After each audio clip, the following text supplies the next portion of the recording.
Al-insan minat turab wa alat turab wa ilat turab. Kita manusia berasal dari tanah, kemudian hidup di permukaan tanah, pada akhirnya kembali masuk ke dalam tanah. Apa yang kita ambil pelajaran dari tanah? Bahwa kita dijadikan berasal dari tanah. Tanah selalu berada di tempat yang rendah. Makin rendah tanah, makin banyak air yang tergenang. Hidup ini makin merendah diri, makin banyak berkah yang Allah berikan. Orang yang paling banyak dapat berkah bukan hanya orang alim saja, bukan hanya orang yang ahli ibadah saja, tapi orang yang paling merasa rendah dirinya. Tanah yang paling banyak tergenang air adalah tanah lautan, karena tanah di lautan paling rendah.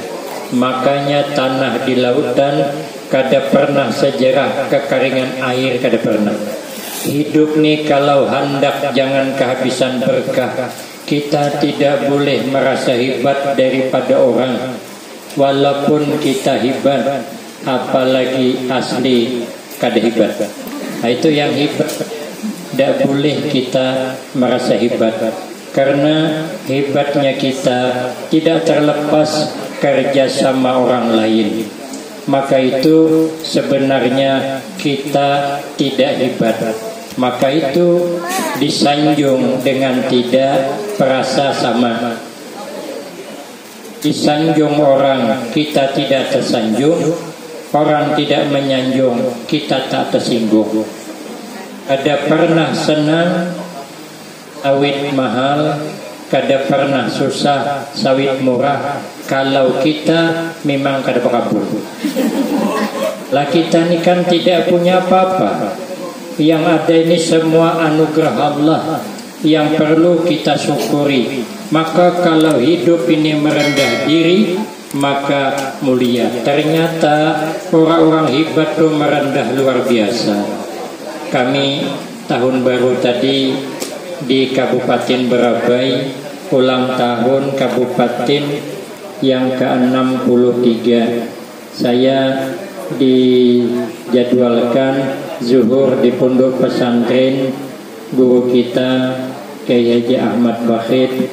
Kemudian habis zuhur dibawa ke rumah beliau yang di Potra. Habis minum makan kue, tawaduknya beliau, di mana beliau duduk, di situ saya duduk. Beliau duduk pakai kasur, saya harus pakai kasur.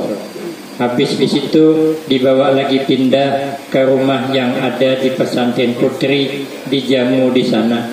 Ternyata yang membukakan air minum saya beliau, kayak wakil bupati tadi. Nah, dibukakan beliau. Aku pura-pura lah ada muka. Alhamdulillah, itu bahagian tawadhu. Makanya orang tawadhu itu nanti mesti diangkat Allah pangkatnya. Maka wakil bupati ini nanti insyaallah Allah angkat pangkatnya di atas itu lagi. Yang kedua, wa alat turab. Setelah kita diciptakan Allah dari tanah, kita dipersilahkan hidup di permukaan tanah, berpijak di tanah, beludah di tanah. Bahkan apa yang kita ambil pelajaran dari tanah? Tanah walaupun dipijak orang, tanah tidak marah. Tanah diludahi orang, tanah tidak marah.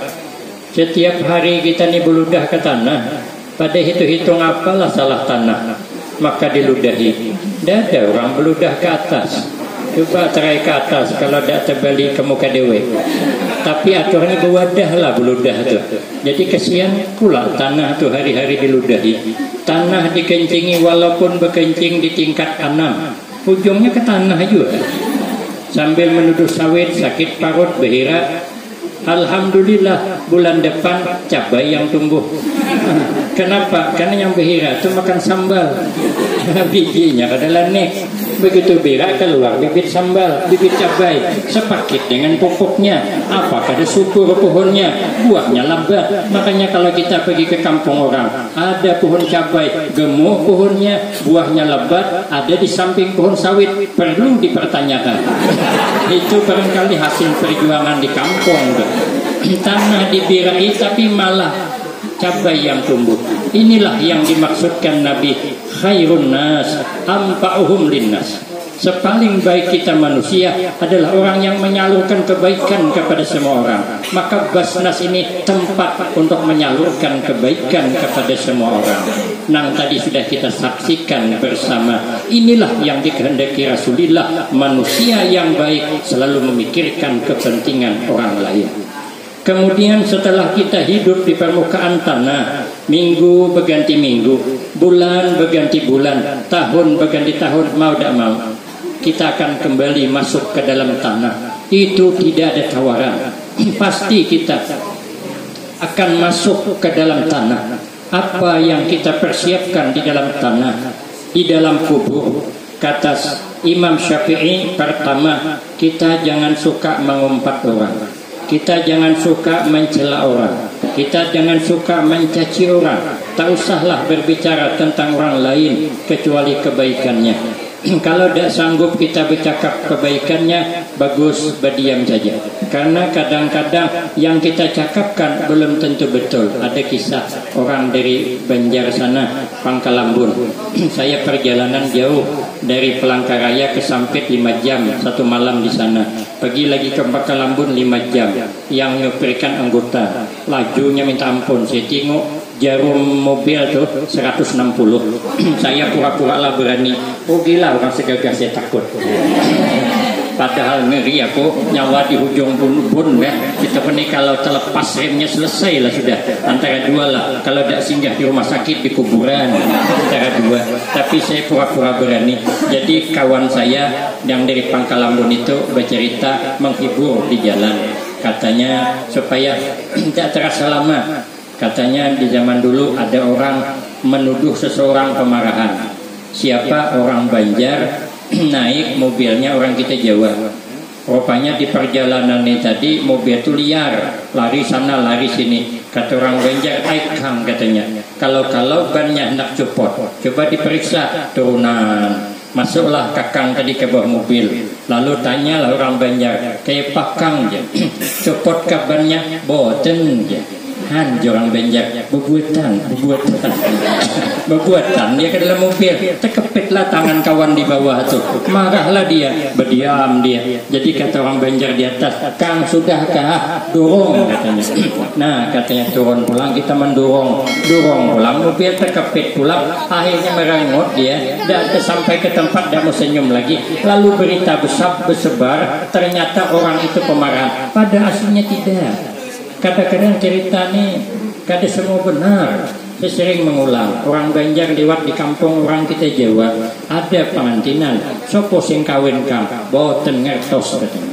Oh, boten ngertos pangkawin kata beliau. Dikiranya nama pengantin boten ngertos. Sekalinya minggu depan lewat lagi di tempat yang sama, ada orang kematian, tanya lagi, "Sopo sing mati kang?" "Boten ngertos," katanya.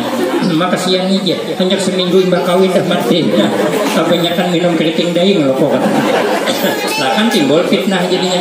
Makanya kita nih supaya nyaman dalam kubur sudahlah, kada usah kita komen tentang kejelikan orang lain. Kita cari kesalahan diri kita sendiri. Cuman kadang-kadang memang kita ini suka mencari-cari kesalahan orang. Imam Luqmanul Hakim mengajak anaknya untuk mengetahui apa yang suka dinilai orang. Sekalinya bawa kuda satu, kata Imam Luqmanul Hakim, "Nah, kita naik kuda orang dua, kira-kira apa penilaian orang banyak?" Lalu begitu lewat di tempat orang banyak bilang, atau orang banyak, "Iya ini, iya anak, iya abah, sama kejamnya. Masa kendaraan satu dipakai berdua?" Lah kan kata Imam Luqmanul Hakim kan salah. Kalau begitu nak kau turun, abah di atas. Kau tarik kuda nih biar bapak ina di atas. Apa yang dinilai orang? Kira-kira orang ada tidak menilai? Inilah anak yang bakti dengan orang tua.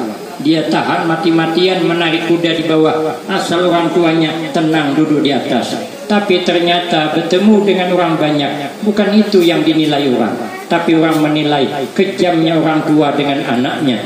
Masa dia enak-enak duduk di atas, anaknya berteruk menarik kuda di bawah.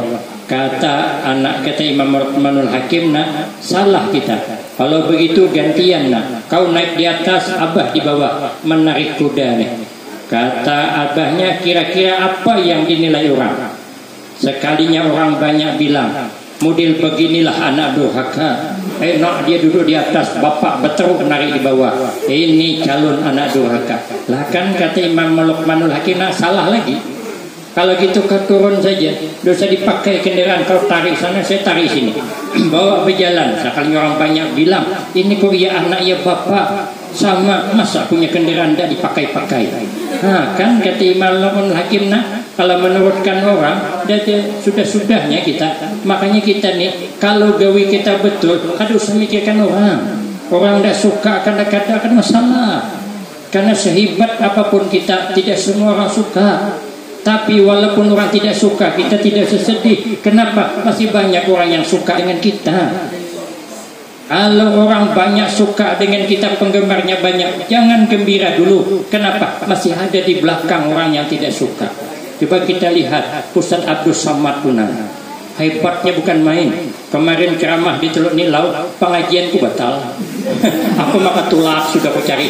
Di mana aja aku nyambut yasinan ibu-ibu nih? Ku telepon, ya aku di mana yasinannya? Aduh, Ustaz katanya pepada parai kami ke apa namanya, ke Teluk Nilau. Aduh, dia ke Malaysia ini.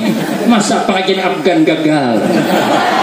Berarti kan hebat Ustaz Samad tuh. Orang memutar-mutar saja sampai ke maghriban balik tuh. Tapi masih ada orang yang tak suka. Boleh buka di YouTube-nya. Ada yang tidak suka. Tapi sejelek apapun kita, orang tidak suka, tapi ada orang yang suka. Imam Syafi'i saja hebatnya bukan main, tapi ada orang yang tidak suka. Imam Malik ada orang yang tidak suka. Apalagi dia nak imam jalan siswa nih, mungkinlah ada orang tak suka.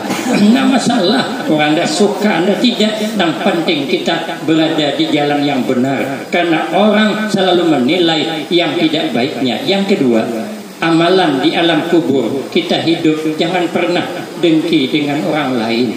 Masalah rezeki Allah yang menentukan. Masalah nasib Allah yang punya aturan. Masalah jodoh Allah yang menentukan. Kita cuma tinggal berusaha. Usaha tidak beri bekas kalau Allah tidak mengizinkan.